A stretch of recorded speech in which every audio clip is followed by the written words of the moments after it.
3 মাহৰ আগতে মই ফেচবুকত দুখন ফটো দিছিলোঁ 2024 চনৰ 10 নৱেম্বৰ ফটো দিছিলোঁ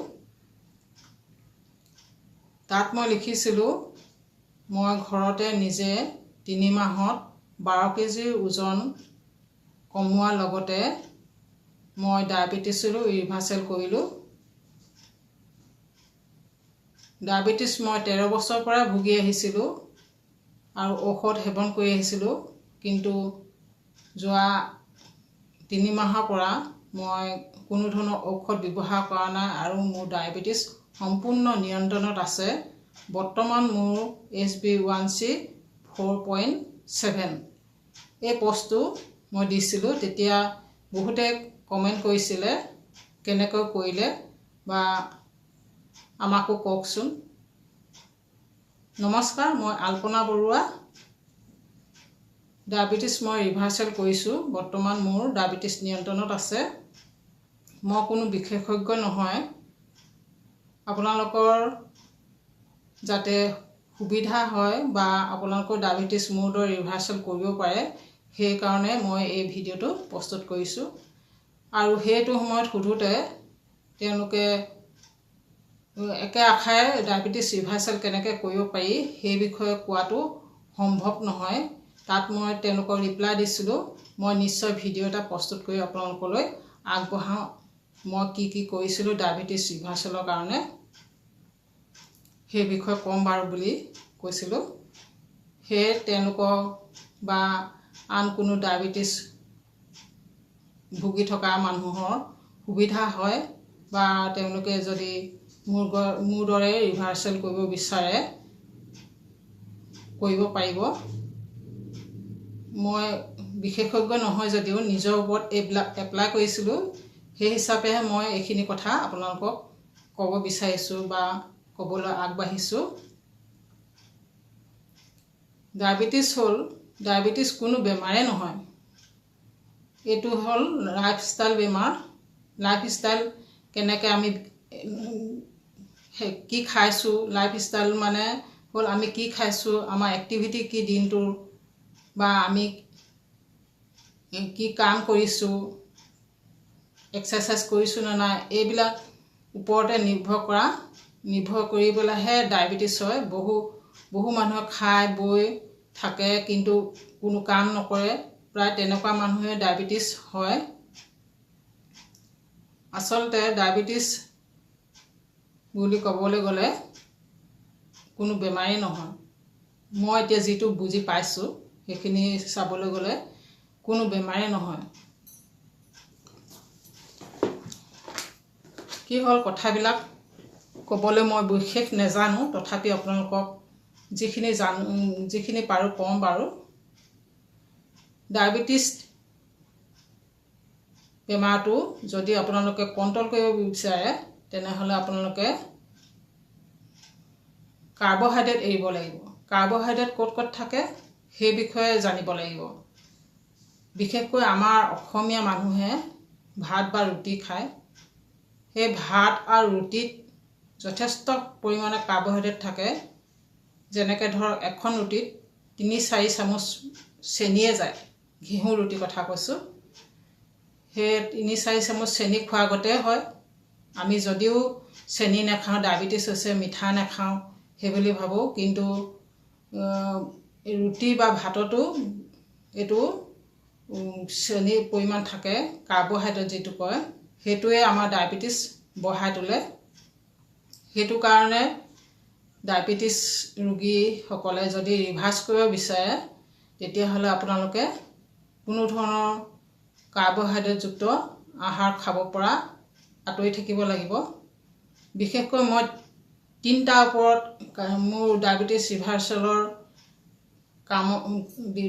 ৰিভাৰ্চেল কৰিবলৈ 3টা কাম কৰিছিলোঁ প্ৰথম হ'ল মই খোৱাৰ পৰা কাৰ্বহাইড্ৰেটটো সম্পূৰ্ণ আঁতৰাব নোৱাৰিলেও মই কমাই দিছিলোঁ ছেকেণ্ডটো হ'ল মই ইণ্টাৰমিটেণ্ট ফাষ্টিং কৰিছিলোঁ আৰু থাৰ্ডটো হ'ল মই এক্সাৰচাইজ কৰিছিলোঁ খোজ কাঢ়িছিলোঁ এই 3টা কাম কৰি পেলাই মই ডায়েবেটিছ ৰিভাৰ্চেল কৰিলোঁ সেই বিষয়ে আপোনালোকক দীঘলীয়াকৈ ক'ম বাৰু, কিন্তু এটা ষ্টেপকৈ যাব লাগিব। মই প্ৰথম অৱস্থাত এদিন এটা ঘটনা হ'ল, ঘটনা বুলিয়ে ক'ম, মই কেনেকৈ সেইটো ৰিভাৰ্চ কৰিব পাৰি সেইটো বিষয়ে চিন্তা কৰিলোঁ। ঘটনা নহয়, বিশেষ মোৰ সেইদিনাখন বিবাহ বাৰ্ষিকী আছিলে। এগৰাকী মোৰ বান্ধৱী এগৰাকীৰ লগত হাজবেণ্ডক ইনভাইট কৰিলোঁ। তেওঁলোকৰ লগত আমি ধুনীয়াকৈ আমাৰ পৰ্বটো আৰম্ভ কৰিলোঁ। তেতিয়া মানুহগৰাকীয়ে ক'লে যে আমাৰ এখেতৰো চুগাৰ আছে, মই পঁইতা ভাত দিওঁ, পঁইতা ভাত দিয়াৰ কাৰণে এখেতৰ চুগাৰ লগে লগে কমি গ'ল। মই ভাবিছোঁ মইতো দৰৱ খাই থাকোঁ, পঁইতা ভাত খালে যদি চুগাৰ কমি যায় তেনেহ'লে ময়ো পঁইতা ভাত খাম। সেই বুলি ভাবি পেলাই মই 2 দিন পঁইতা ভাত খালোঁ, 2-3 দিন পঁইতা ভাত খালোঁ। খোৱাৰ পিছত মই বোলো আজি জোখোচোন, মই দৰৱো খাই আছোঁ তেতিয়া, আজি জোখোচোন। জোখাৰ লগে লগে মোৰ 220 ওলালে। পঁইতা ভাত দুপৰীয়া খাই ল'লোঁ, খাই লৈ পেলাই মই 2 ঘণ্টাৰ পিছত জুখিলোঁ 220, দৰৱ খোৱাৰ পিছতো 220।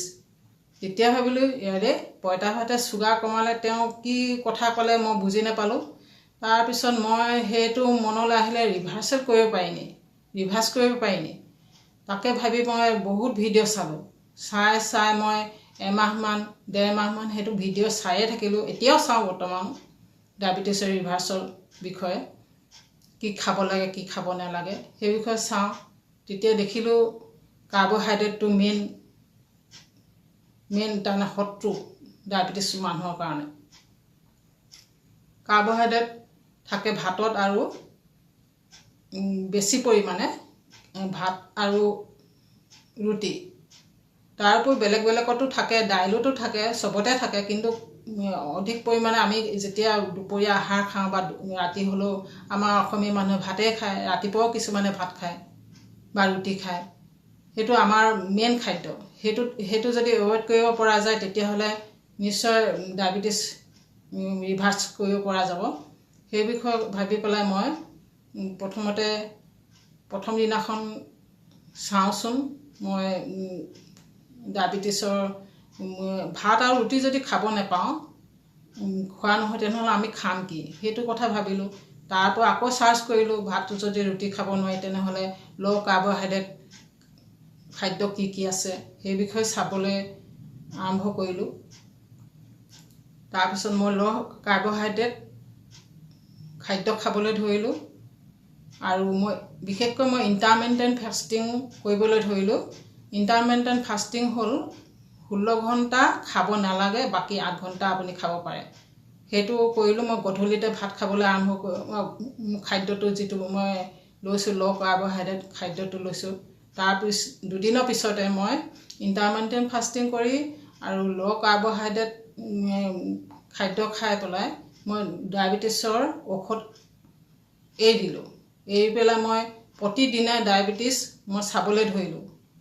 ঘৰতে আনি লৈছোঁ মেচিনটো, সেইটো চাবলৈ আৰম্ভ কৰিলোঁ। তেতিয়া দেখিলোঁ অবাক মই ইণ্টাৰমিটেণ্ট ফাষ্টিং আৰু ল' কাৰ্বহাইড্ৰেট খাদ্য খাই পেলাই মোৰ একদম চুগাৰ নৰ্মেল, মনটো ভাল লাগি আহিলে। আৰু মই এক্সাৰচাইজো কৰিবলৈ আৰম্ভ কৰিলোঁ। প্ৰথমতে ৰাস্তাত খোজকাঢ়িবলৈ আৰম্ভ কৰিলোঁ। খোজকাঢ়ি মইতো বাৰিষা দিন আছিলে তেতিয়া, গৰমকালি বেছি বৰষুণো দিছে, সেইটো কাৰণে মই ট্ৰেডমিল এখন আনি ল'লোঁ, তাতো খোজকাঢ়িবলৈ ধৰিলোঁ। তেনেকৈ মই লাহে লাহে চুগাৰটো সদায় কণ্ট্ৰলত থাকে। তাৰ লগতে মোৰ প্ৰেছাৰটো চাবলৈ ধৰিলোঁ। প্ৰেছাৰ মেচিন আনি ল'লোঁ, ডিজিটেলটো আনি লৈ প্ৰেছাৰ মেচিনটো চাবলৈ ধৰিলোঁ। প্ৰেছাৰো নৰ্মেল হৈ গ'ল। ঔষধ বন্ধ কৰি দিলোঁ। ৰ'ব, মই আনি দিছোঁ মোৰ ঔষধটো। মই কি ঔষধ ব্যৱহাৰ কৰিছিলোঁ আপোনালোকক এতিয়া নেদেখুৱাওঁ বাৰু, কিন্তু মই চুগাৰৰ টেবলেট গ্লুক'নম যি খাইছিলোঁ আৰু প্ৰেছাৰ টেবলেট টেলিজাত 40, এই 2টা খাইছোঁ। এতিয়াও ষ্টকত আছে, ভিতৰতে আছে, মই আনিম বাৰু পিছত। সেই দৰৱ মই তেনেকৈ এৰিলোঁ। আজি 6 মাহে হ'ল। মই 12-13 কেজি ৱেইট কমিলে। লগতে মোৰ ভৰি বিষ এটা আছিলে, ভৰি বিষটো কমি গ'ল। ভৰি বিষ এক্সাৰচাইজ কৰাৰ কাৰণে কিজানি বহুত বছৰ ভুগি আছিলোঁ ভৰি বিষটো। সেইটো এক্সাৰচাইজৰ পিছত মোৰ ভৰি বিষটোও কমি গ'ল, চুগাৰো কমি গ'ল, লগতে মোৰ প্ৰেছাৰো কমি গ'ল।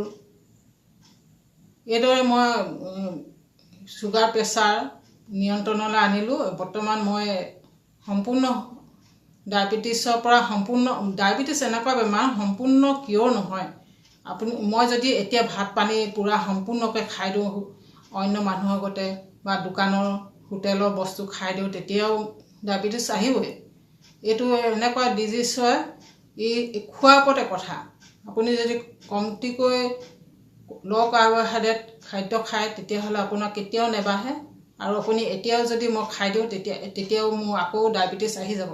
কিন্তু খোৱাৰ ওপৰত নিৰ্ভৰ কৰি যদি চলে নহয়, তেতিয়াহ'লে আপোনাৰ ৱেইট লছ কৰাৰ লগতে আপোনাৰ চুগাৰ, হাই প্ৰেছাৰ এইবিলাক আপুনি খাদ্যৰ ওপৰতে নিৰ্ভৰ কৰি আপোনাৰ কণ্ট্ৰললৈ আহি যায়। তাৰমানে আপুনি দৰৱ পাতি ব্যৱহাৰ নকৰাকৈ আপুনি চুগাৰটো ৰিভাৰ্চ কৰিব পাৰিব। আৰু বহুত সৰু দীঘলীয়া কিছুমান কথা আছে, সৰু আছে দীঘলীয়াকৈও আছে। এইবিলাক মই ক'ম বাৰু পিছৰটো ভিডিঅ'ত আপোনালোকক। আপোনালোকে যদি চুগাৰটো ৰিভাৰ্চ কৰিব বিচাৰে তেনেহ'লে এই ভিডিঅ'টো নিশ্চয় উপকৃত হ'ব। আকৌ শেষৰবাৰ কওঁ, মই কোনো বিশেষজ্ঞ নহয়, মোৰ নিজৰ ওপৰত এইটো এপ্লাই কৰি পেলাই মই যিখিনি অভিজ্ঞতা হৈছে সেইখিনিহে আপোনালোকক শ্বেয়াৰ কৰিছোঁ। আৰু তেখেতসকলেও সুধি আছিলে কমেণ্টত হওক, মেছেঞ্জাৰত হওক, মোক সুধি আছিলে আপুনি কেনেকৈ কৰিলে কওকচোন। সেইটো কাৰণে মই এই ভিডিঅ'টো প্ৰস্তুত কৰি আপোনালোকলৈ আগবঢ়ালোঁ। আৰু ভৱিষ্যতেও দি থাকিম। মই সৰু সুৰাকৈ কি কৰি থাকোঁ, খোৱাৰ ক্ষেত্ৰত কি কৰি আছোঁ আপোনালোকক জনাম। আৰু লগতে মোৰ ফুলৰ বাগিচা এখনো আছে, তাৰো ভিডিঅ' প্ৰস্তুত কৰি দিম বাৰু। কেনেকৈ ফুলৰ যতন আৰু প্ৰতিপালন। আগতে মোৰ ইউটিউবত চেনেল এটা আছিলে, সেই চেনেলটোত মই পাছৱৰ্ডটো নেজানিলোঁ, সেইটো কাৰণে পাহৰি থাকিলোঁ। সেইটো কাৰণে মোৰ এতিয়া সেইটো ইউটিউব চেনেলটো খুলিব পৰা নাযায়। তাত মই ফুলৰ যতন আৰু প্ৰতিপালনৰ বিষয়ে ভিডিঅ' দিছিলোঁ। এতিয়া মোৰ এই অভিজ্ঞতাখিনিৰ পৰা আপোনালোকক এই কথাই কওঁ যে ডায়েবেটিছ ৰিভাৰ্চ কৰিব পৰা যায়। আপোনালোকে চেষ্টা কৰিব পাৰিব। ময়ো বহুত চেষ্টা কৰিলোঁ আৰু নিজকে মনটো বান্ধি ল'লোঁ কেনেদৰে ডায়েবেটিছ ৰিভাৰ্চ কৰোঁ দৰৱ নোখোৱাকৈ। কাৰণ ডায়েবেটিছ হ'ল চাইলেণ্ট কিলাৰ গতে আপোনাৰ হাৰ্টত, লিভাৰ, কিডনী, চকু এইবিলাক ভৱিষ্যতে আপোনাৰ এটা বয়সত এইবিলাক ডেমেজ হোৱাৰ সম্ভাৱনা আছে। সেইটো কাৰণে এতিয়াই সজাগ আৰু সচেতন হ'লে নিশ্চয় আমি ডায়েবেটিছৰ পৰা মুক্ত হ'ব পাৰিম। ধন্যবাদ। আগলৈও ভিডিঅ' দিম আপোনালোকক এই বিষয়ে, ডায়েবেটিছ ৰিভাৰ্চেলৰ বিষয়ে। ধন্যবাদ।